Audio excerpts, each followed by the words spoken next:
Həcc mövsümü vaxtı Məkkəyə basqın edirlər, çoxlu sayda zəvvarı öldürürlər. 909-cu ildə Ubeydullah Əl-Mehdi tərəfindən təməli qoyulur Fatimilər dövlətinin. Lakin bu səfər də bunların bir rəqibi var idi. İraqın cənubunda Qərmətilər, Əbu Sail Əl-Qərməti adlı bir şəxsin rəhbərliyi altında başqa bir İsmaili cərəyan Qərmətilər meydana çıxır. Ubeydullah Əl-Mehdi özünə rəqib saydığı Qərmətilərin lideri olan Əbu Said Cənnabini sui-qəsdlə öldürtür.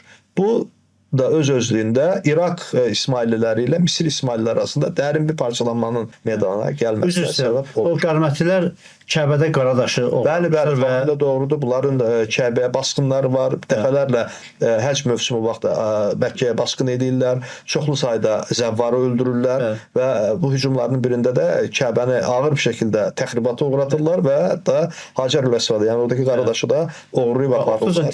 Bəli, uzun müddət 30 ildən çox onların əlində qalır bu. Daha sonra onları pul qarşılığında satın alıb geri gətirib yerinə qoya bilir. Orada Şiə mənsub olurlar, Qərmətilər. Bəli, Qərmətilər də 7 imamçı Şiələrdir, İsmaillilərdir bunlar da. Batini İsmaillilər deyirlər bunlara. Beləcə biz Misirdə bir Fatimi dövlətinin qurulduğunu görürük.